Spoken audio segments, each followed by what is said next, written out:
You're welcome back. This is still the City Newsroom on City TV. Now, in order to achieve the Sustainable Development Goals on food security, nutrition, education, and health for everyone, government introduced the Ghana School Feeding Program to support pupils in deprived areas. However, meals prepared by some caterers under the program leave much to be desired. Even the conditions under which the meals are prepared are questionable. At the Bayamli Methodist Nursery and Primary School in the Tamale metropolis, some pupils avoid the lunch due to some of these challenges. Northern Regional Correspondent Dinah Ngwon has more in this report. In February this year, I visited the Bayamli Methodist Nursery and Primary School, a beneficiary of the school feeding program. It was a few minutes past 10 in the morning and pupils were on break preparing to have their meals, so I moved closer to the kitchen.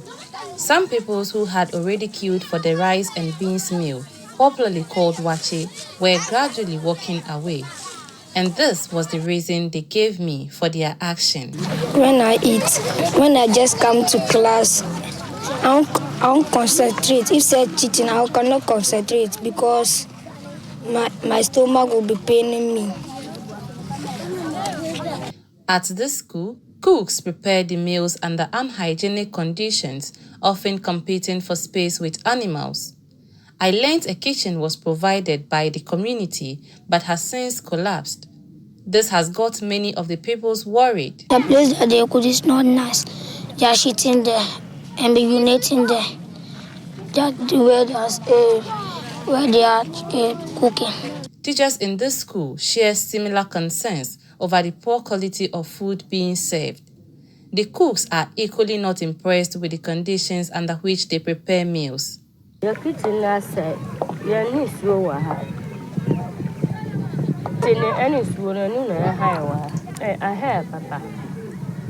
Say you are a better man, yes, I won't quite.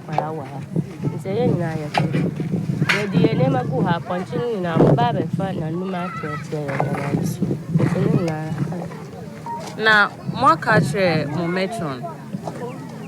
And so, any kitchen. I catch run. Or put our Wabaha. Wabaha. Or see, obey it, or see, or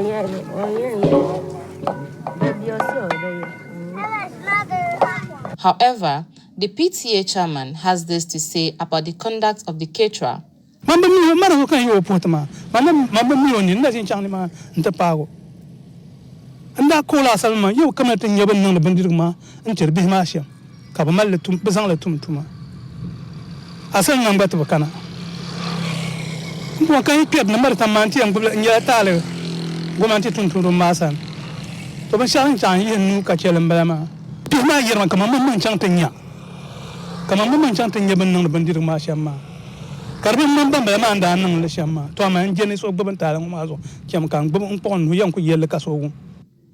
Abukari Ayuba is the head of programs and research at Northern Network for Education Development.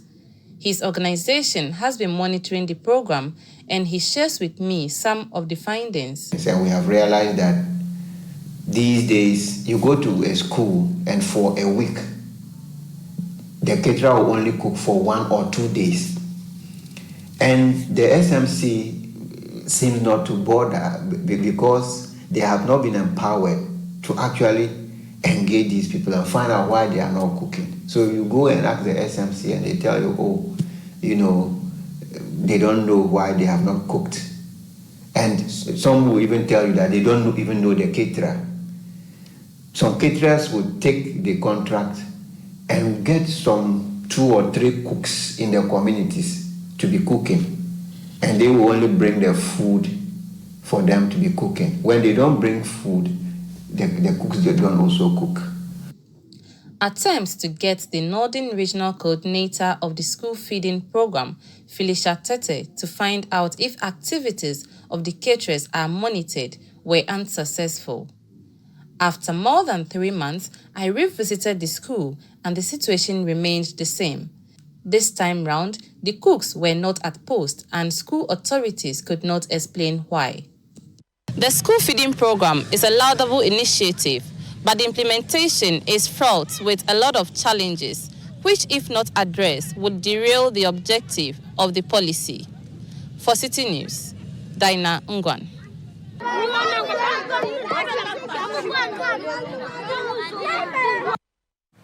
Well, looking at the food there, I think the children, the pupils have every right to reject. Exactly, they are better off without it. I mean, we can begin to table the issues.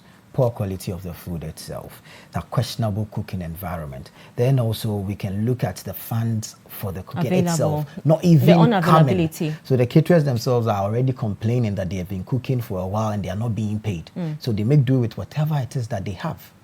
And then this leaves the pupils at the mercy of whatever sickness that comes with the poor quality of food they are going to consume. I think this is something that we shouldn't play politics with at all.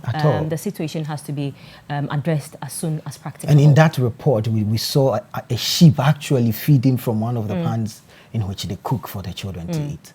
Very, very disturbing. So from sharing water sources with animals, now we are sharing our food with from the same bowl. Very, very disturbing. Well, anyway, this has been the City Newsroom here on City TV. Do visit the website citynewsroom.com for more news.